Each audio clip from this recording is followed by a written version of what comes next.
MS em Dia Preview, informação até você. Estou aqui com um amigo. E como que a gente faz um amigo? Bom, eu tenho a minha fórmula, eu tento me identificar com as pessoas que eu gosto e principalmente admirá-las de alguma maneira. E o que me fez admirar o Eduardo Romero foi a racionalidade, como ele trata as questões. Quando a primeira vez que eu vi, era só uma pessoa ligada à área ambiental. E depois eu entendendo como que ele lutava por essa área ambiental, as ferramentas que ele buscava, eu falei, poxa, está aí um cara diferente, está aí alguém que consegue chegar aos objetivos de uma maneira muito elegante, de uma maneira muito prática, de uma maneira muito democrática. E, infelizmente, isso não é muito comum no mundo que a gente vive, mas pode vir a ser, se de repente mais pessoas fizerem da sua maneira algo que ele já está fazendo hoje. Muito obrigado pela visita. Obrigado. Eu que agradeço, Danilo, a oportunidade de estar aqui e essa amizade que foi construída e que tem sido cada ano mais reforçada e avaliada como positiva. Obrigado. E a gente está falando de construção. Na parte ambiental, é muito difícil construir uma conscientização, porque isso é uma luta diária, né? É uma luta constante. Talvez o maior desafio seja mudar os conceitos que estão aí existentes, né? Nós trabalhamos sempre com valores culturais, independente de qual área você vai abordar, e a ambiental não é diferente. Nós começamos a discutir as questões de meio ambiente no Brasil, não tem 50 anos. Então, é pouco tempo para uma história de um país que sempre colocou a questão ambiental como antagonista ou contrária ao desenvolvimento industrial. Até pouco tempo atrás, você se colocar como ambientalista era ser contra o desenvolvimento, era ser contra a geração de emprego, era ser contra a riqueza do país. Quando, na verdade, nunca foi essa a intenção. A intenção foi garantir que o país pudesse continuar crescendo, continuar se desenvolvendo, sendo mais rico, mas garantindo os seus recursos naturais. E hoje nós estamos nessa transição. Mudar essa polarização, onde cada um estava num ponto e não se comunicava, e trazer para uma sintonia única a questão ambiental e do desenvolvimento. E isso tem sido cada vez mais claro.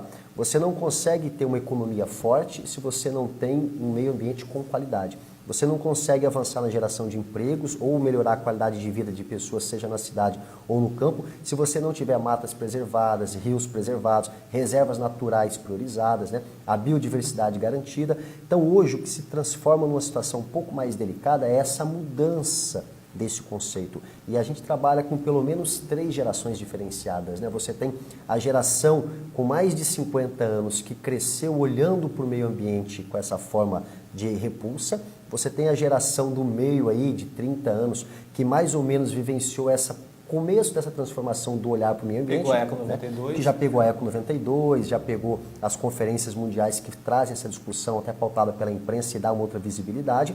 E você tem as gerações mais recentes que já crescem sabendo o que é essa questão ambiental. E como é que você faz um convívio equilibrado dessas 3 gerações aí para ter esse exemplo? É esse talvez o maior desafio, né? Você sintonizar esses pensamentos diversos e aí volta para aquilo que a gente estava dizendo, a mudança cultural. Você precisa criar um novo comportamento diante desse novo conceito. Agora, independente do que representa essa pauta, que é muito importante, ela trabalha com uma perspectiva que não é muito comum no Brasil, que é futuro. Né? E essa pauta ela exige uma mudança no presente para que haja um futuro. Um futuro que, se ele não for construído, ele é tenebroso, terrível, um rio que vai sumir, o Pantanal, sendo agredido, a questão da Amazônia mesmo. Tal. E as pessoas elas não se preocupam o tempo todo com o futuro. Essa é a grande dificuldade para conseguir abrir um debate, e aí a importância disso começar a ir para as escolas como uma disciplina, que é o que vai acontecer aqui no Mato Grosso do Sul, mas principalmente não pode pegar só a camada mais nova da população. Sim. Você precisa trabalhar todos ao mesmo tempo, né? Eu te diria que a grande dificuldade aí, não é, quando você cria uma disciplina para uma escola, né, seja a escola pública ou a escola particular, você atinge um número considerável da população, mas é a nova geração que influencia na geração que está aí.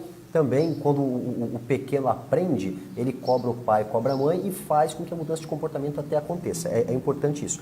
Mas não pode ficar só na educação formal. Você tem que ter educação formal e a informal, que talvez seja o campo mais necessário de abrangência, porque você vai falar com todo mundo diante das suas realidades, né? Você fala que é um impacto cívico da coisa. Você precisa ter um pacto cívico e você precisa ter um comprometimento de ações em políticas públicas. Porque o Brasil nós temos 2 características. A primeira é essa que você comenta, que envolve envolve todas as pessoas, do não planejamento. Nós somos imediatistas. Nós queremos tudo de hoje para hoje e a gente tem dificuldade de planejar. Não é só na questão ambiental, não. É na questão financeira, é nos próprios sonhos da vida que a gente tem. A gente não consegue fazer os planejamentos de curto, médio e longo prazo. A gente quer efeito, estalou o dedo, as coisas estão resolvidas. Mas, por outro lado, além dessa concepção que boa parte das pessoas possuem, também vem aquela questão que tem muito se fala, a solução do Brasil é gestão, a solução do Brasil é gestão. Mas quem pega uma prefeitura, um estado ou a própria nação para governar, acaba sempre lidando com uma tarefa anterior, Sim. que não foi terminada, que não foi concluída. E aí a gestão está sempre olhando para o passado e deixando de construir o futuro. Talvez equalizar isso também seria um ponto de transformação para a pauta ambiental. Sem dúvida. Ela tem uma condição melhor. Nós estamos começando a ter essa transição em políticas públicas. Porque você como vereador, você sabe de quantas ferramentas existem para você olhar para o futuro, desde plano diretor, a própria LOA, os PPAs da vida, né?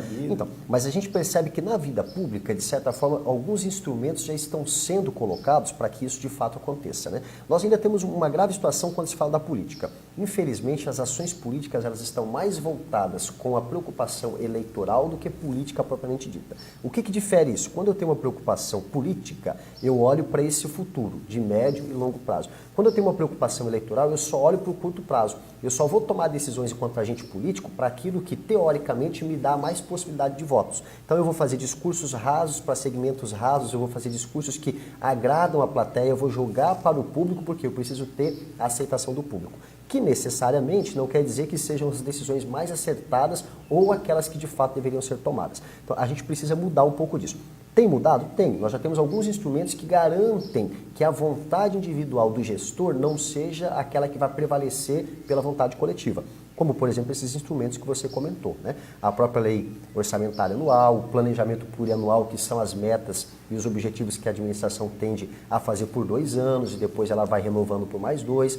Nós temos os instrumentos do plano diretor, que são um horizonte de 10 anos para as cidades, né? Nós temos hoje alguns financiamentos públicos na esfera federal que já são programados e organizados com projetos de médio e longo prazo, e não só, né, exigem isso não só na efetivação de uma gestão, mas é um conjunto de coisas, né? Nós precisamos, primeiro, tirar a vaidade do agente político de pensar só em se manter como agente político e entender que ele vai fazer política em qualquer lugar, mesmo não estando com cargo eletivo. Depois, resgatar a vontade da sociedade em participar de fato da política. O que seria isso? Não é só criticar, compartilhar ou comentar as coisas ruins, que é importante também, mas é também acompanhar o trabalho, seja do legislativo, do executivo e até mesmo do judiciário. É interferir nesse trabalho, seja participando de uma audiência pública, de uma reunião pública, ou seja acompanhando uma sessão dentro de uma Câmara ou até mesmo uma agenda da Prefeitura e também propondo atividades, porque muitas vezes o cidadão ele só faz o seu exercício de cidadania votando e esquece em quem ele votou, mas ele precisa acompanhar, fiscalizar e contribuir, né? Ou seja, é ali um representante que está para falar em nome dele, sim, mas ele só pode falar em nome de alguém se ele tiver essa conexão bem estabelecida. E outra, não monitorando, o risco é grande, né? Sem dúvidas. A possibilidade de não dar certo ou não dar certo na escala que tem que dar é Exato. enorme e o dinheiro ele é gasto do mesmo jeito. Não existe nada na vida que funcione sem monitoramento. Um pai ou uma mãe não consegue criar um filho se não monitorar todas as fases do seu filho, escola, amizades, convívio social e etc. Na vida financeira, você não consegue ter resultados positivos se você não acompanhar e monitorar os investimentos que você faz e o seu planejamento. E na vida política não é diferente. Nós precisamos também monitorar, acompanhar, fiscalizar e às vezes até trocar e fazer outras opções. Mas isso é para todas as esferas. E o problema é que a gente tende a ter esse comportamento com várias áreas, mas quando vai para a política a gente distancia. A gente acha que não precisa estar ali, mas a gente fica feliz em criticar, em falar mal e descer a lenha. Quando na verdade a gente tinha que ter era uma outra opção. Bom, se a coisa está complicada, está ruim, esse espaço não vai ficar vazio. Então é a hora também de ocupar esse espaço e fazer as proposições que a gente precisa. Se você não estiver no espaço da tomada de decisão, você não toma decisão. Você pode até contribuir e sugerir, mas a decisão é tomada no espaço específico. E esse espaço tem que estar ocupado. Eduardo, com relação a que você falou, termo espaço, marcar território, que é uma situação que na política hoje em dia tem até se desvirtuado muito, às vezes as pessoas utilizam essa história de marcar território de uma maneira ostensiva, tipo o território é meu, não é do outro, sendo que tudo na democracia a ideia era se complementar. Sim. A frente parlamentar tem pessoas que hoje em dia estão assumindo um protagonismo muito forte em Brasília, e não por conta das questões parlamentares. O Alexandre de Moraes é um exemplo disso. E ele entra em questões que envolvem a nação. Essa frente, ela tem mostrado uma maneira de se fazer política questionadora, crítica e tal, mas que prova o quanto é importante estar integrado a tudo, estar ligado a tudo, não só restritivamente, porque ele poderia também estar só com essa afinidade, mandato, né? cumprindo o mandato, fazer essa pauta, ser uma referência. Exato. E no resto a gente sabe que, principalmente no âmbito global, a coisa está bem arriscada, né? Com essas reformas. Nós estamos vivenciando um momento da humanidade que é um momento de muito risco, né? Assim, onde a gente percebe que o ódio e o conservadorismo têm tomado muita conta do dia a dia e tem crescido, né? Então a gente precisa ficar atento a essas movimentações. As frentes, especificamente a Frente Parlamentar Ambientalista, da qual eu participo, o Alessandro Molon também participa pela esfera federal, ela tem um objetivo: conectar as pessoas que queiram discutir as questões ambientais dentro desse novo formato da questão ambiental. Olhar a questão ambiental não mais só como a plantinha, o riozinho, o animalzinho, o dia da árvore, o dia do meio ambiente, mas olhar como um sistema que envolve todas as questões de vida que estão dentro desse sistema, inclusive a economia, a gestão e a forma de lidar com a nova política, né? Então, qual é o papel da frente? Não é só trocar projetos, não é só dizer, olha, esse projeto que Campo Grande fez é bacana, vamos trocar o modelo do Coelho com Salvador, olha, o que foi feito em Dourados vale para Campo Grande, olha o que foi feito em São Paulo. Isso também acontece, troca de projetos e de experiências. Mas mais do que isso, é trocar o fazer político, né? Nós, seres humanos, fomos feitos para viver em sociedade, né? Já dizia Fernando Pessoa que nenhum ser humano é uma ilha, a gente não consegue viver sozinho. Como você não consegue fazer as boas coisas ou as más coisas sozinho também, sempre a gente tem que estar em grupos. E aí ou você afina com o grupo ou você não se fortalece. E quando você cria grupo, você passa a ter uma musculatura maior. O que é a grande vantagem da frente? É que primeiro ela discute esse conceito mais abrangente. Nós entendemos que não tem preservação ambiental sem economia forte. Não adianta você falar que vai preservar a margem de qualquer rio ou de qualquer córrego que seja, se na sua cidade, no seu município, tem gente passando fome, tem gente sem ter onde morar, tem gente que não está atendida com as necessidades básicas. Por Ele quê? não vai se preocupar com o meio ambiente. Para ele, o meio ambiente é a última coisa que ele vai pensar. Entre matar um animal silvestre para matar a sua fome ou morrer de fome, o que ele vai preferir fazer escolha? É óbvio, é sobrevivência. Entre invadir uma margem de um córrego para fazer o seu barraco, se estabelecer com a sua família ou ficar dormindo no tempo e no relento, qual vai ser a opção dele? Então, não dá para dissociar uma coisa da outra. Por isso que quando a gente discute as questões ambientais, a gente pega o tripé da sustentabilidade econômica, social e política. E também ambiental. Ou seja, você percebe que o ambiente ele entra por todos os campos, mas ele não é uma caixinha isolada, né? Então esse é o papel da frente. E ela fortalece sim, porque você cria códigos de grupo, né? É como você participar de uma igreja, de uma associação, de um sindicato, você tem afinidades. Não quer dizer que você concorde com tudo que todos os membros façam, mas você tem pelo menos mais coisas em concordância do que em discordância. Agora, com relação à crise, esse momento difícil que o país tem passado, ela escancara a fragilidade de pontos fracos. Falando do aspecto econômico, uma empresa ou um empreendimento que ele não tiver muito bem estabilizado em uma atividade, e para isso ele depende do meio, ele não basta só ele ter a melhor instalação possível, pagar da melhor forma, então ele precisa do meio para ser altamente estabilizado numa determinada região. Tem exposto o quanto que esse tipo de desenvolvimento antigo é prejudicial e é perigoso e arriscado. É o risco que era ignorado antes. Por exemplo, o empresário chegava, tocava o troço ali, não ligava para o impacto, não ligava para o entorno, da maneira como ele teria que ligar, tirava o lucro por um determinado tempo e achava estranho depois que ele não conseguiria mais ter evolução. E sem alavanca você não tem desenvolvimento, sem alavanca você não tem lucratividade, não tem rentabilidade, não tem nada. E no desenvolvimento sustentável a lógica é outra. É você apostar no longo prazo e numa manutenção. Ou seja, uma eterna rentabilidade, um eterno retorno, uma eterna alavanca. Países ou regiões do mundo que apostaram nisso com relação ao turismo, você pega a África, Botsuana, sul da África, África Setentrional, até a Tailândia, outras regiões, conseguiram explorar bem o turismo, porque quem investe pesado para fazer uma visita dessa, sai da Europa ou de outras regiões, ele exige que tenha uma preservação com o meio ambiente que ele vai visitar. O Pantanal ainda falta chegar a esse ponto? Porque o Pantanal é único no mundo. Sim, mas o Pantanal tem caminhado para isso. Nós já temos aqui, por exemplo, falando em nomes, a Estância Caimã é uma referência mundial na questão da preservação de onças pintadas, né? Nós temos lá mais de 40 onças catalogadas e acompanhadas por monitoramento, e onde o foco é esse turista que quer vir para o meio selvagem do Pantanal e ter a experiência de encontrar esses felinos aí, que são os maiores felinos da América do Sul, em habitat natural. E tem dado muito certo, né? As reservas estão sempre lotadas, você tem gente do mundo inteiro, inclusive do nosso próprio país, famosos que vêm para ter essa experiência, e encontrando isso até na mudança da vocação econômica da Estância Caimã, que antes era só o gado, hoje a principal renda é a questão do turismo. E não é difícil trocar ou diversificar a pecuária para outra coisa, né? Só que é algo muito solidificado no norte do estado. Do ponto de vista econômico, não é difícil.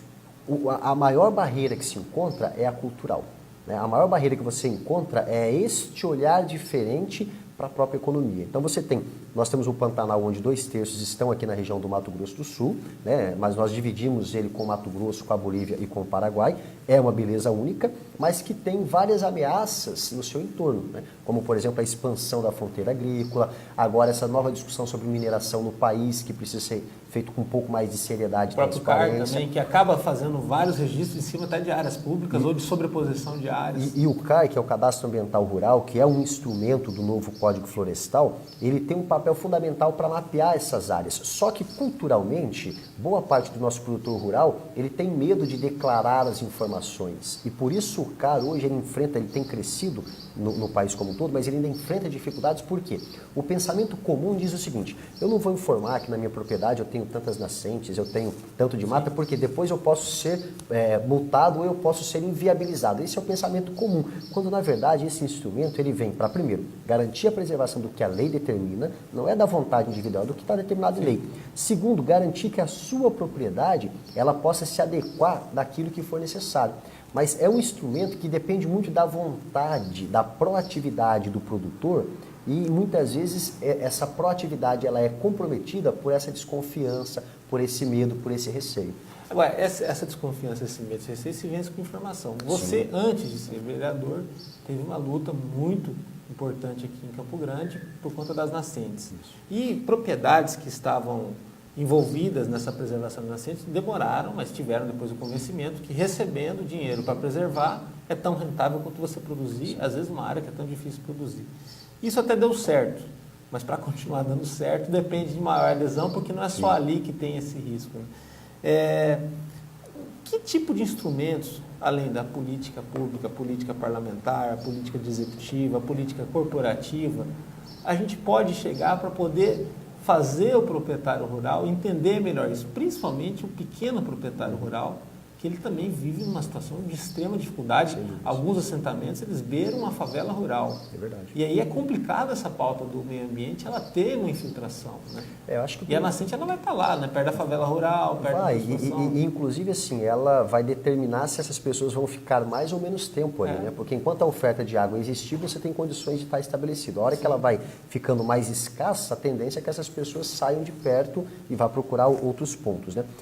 O grande passo é esse, é você trabalhar realmente com a informação e com a formação. Explicar o tipo de retorno que pode ter investindo no meio Explicar o tipo de retorno, colocar a mesa com transparência e, principalmente, não levar uma receita pronta. Você precisa ouvir as pessoas que estão ali para que elas ajudem a construir a melhor receita para aquela realidade, para aquele local e para aquela possibilidade.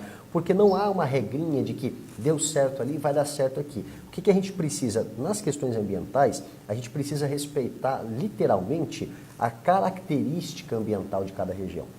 Quando você respeita a característica ambiental de cada região, significa também que você precisa respeitar a característica cultural, a característica econômica e todas essas habilidades em sintonia. Eu não posso querer, por exemplo, que o indígena tenha o mesmo comportamento que o assentado, por exemplo, que veio da questão agrária.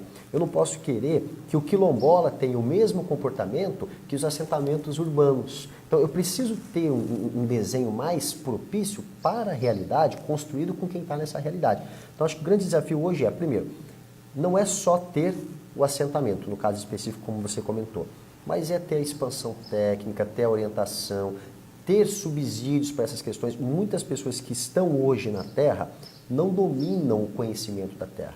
Então a gente teve essa mudança de pessoas que nunca lidaram com a terra, mas que foram em sobrevivência ou em nome da sobrevivência parar na terra. E essas pessoas precisam ser preparadas para isso e precisam ser assistidas para isso. Então acho que é esse o caminho, construir em conjunto, mas respeitando essa realidade. Para finalizar, a rede quase teve uma presidente da República. A Marina acabou não podendo concorrer, seria vice do Eduardo Campos, e na disputa eleitoral poderia ter ido para o segundo turno. Mas em executivos, em estados, em municípios, ainda não é muito comum esse partido ter um conceito muito de vanguarda, estar governando. É um partido que ele também não se preocupa em pressa para atingir esse resultado, porque quando atingir ele tem algo muito próprio e até faz um tipo de oposição muito responsável, né? Sabe que é diferente dos demais, mas também não faz aquela posição raivosa e de crítica sem fundamento, porque entende que vocês defendem um cenário, vocês não defendem apenas uma filosofia de trabalho. A rede tem uma questão muito clara. Nós acreditamos que a política é o caminho da transformação, por isso a gente ocupa esse espaço da política, mas nós não queremos ser eternizados nesse espaço, nós queremos que outras pessoas também ocupem esses espaços. E como a gente sabe que tudo passa por uma mudança cultural e comportamental, você não faz essa construção do dia para a noite. É claro que a gente teve apenas uma eleição, onde nós disputamos, que foi a de 2016, onde praticamente nós tínhamos um ano de existência de partido, então o partido se organizou como partido dentro do processo eleitoral, isso interfere nos resultados. Nós não temos nenhuma falácia de dizer não nos interessa ocupar os espaços, pelo contrário, nos interessa. Estamos preparados para isso. Né? Só não queremos ocupar os espaços de qualquer forma. Nós temos um cuidado de quem é que vem para a rede, qual a intenção de estar na rede, qual o comprometimento com o manifesto da rede, porque nós entendemos isso, que a contribuição para transformar tem que ser primeiro de quem está comprometido com essa transformação. Se não for dessa forma, nós nos tornamos um partido só para garantir a vaga de alguém, o que não queremos e o que não vamos permitir. Então esse é o objetivo, né? Evidentemente que se avizinhando aí mais um processo eleitoral, esse de 2018, nós temos e precisamos, porque a forma da legislação eleitoral, ela também não permite que um partido se construa muito vagarosamente. Ele precisa também se adequar a essas regras. Esse risco da cláusula de barreira, Você né? tem a possibilidade da cláusula de barreira, você tem o desempenho, né? O brasileiro tem essa questão de querer apostar em coisas que estão em crescentes, então você tem elementos externos que precisam ser considerados. Mas o principal objetivo que a rede tem é esse, é levar para a política quem de fato se compromete com este fazer de política que nós defendemos, que é a política de transformação, de transparência. Não é a política 100% certa, porque não existe isso, mas é a política que nós acreditamos que transforma. Como a Marina diz, não é sacralizar a política, não é ter santos e santas na política. A gente tem o pé no chão e sabe que a política é um espaço de luta constante. É humano, né? Onde é humano tem erro. Então, ela tem erro em todos os momentos, em todos os sentidos. Só que, se você tem pessoas mais compromissadas com esse fazer, os erros são menores. Perfeito, obrigado. Eu que agradeço. Melhoras para o braço. Obrigado, grato.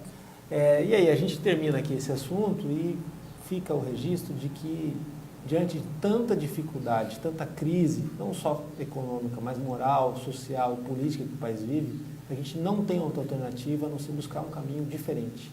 Esse caminho diferente, ele não é buscado no desespero, ele é na base do debate, da conversa, da conscientização. E o Romero é uma das pessoas que tem apostado em um caminho diferente. Acredito que, como já falei aqui várias vezes no MSD Preview, soluções complexas merecem problemas complexos e vice-versa. Não vai dar conta de mudar o país e mudar toda essa situação em algo muito simples, em algo muito efêmero e algo muito superficial. Pense sobre isso, ficamos por aqui. MS Dia Preview, informação até você.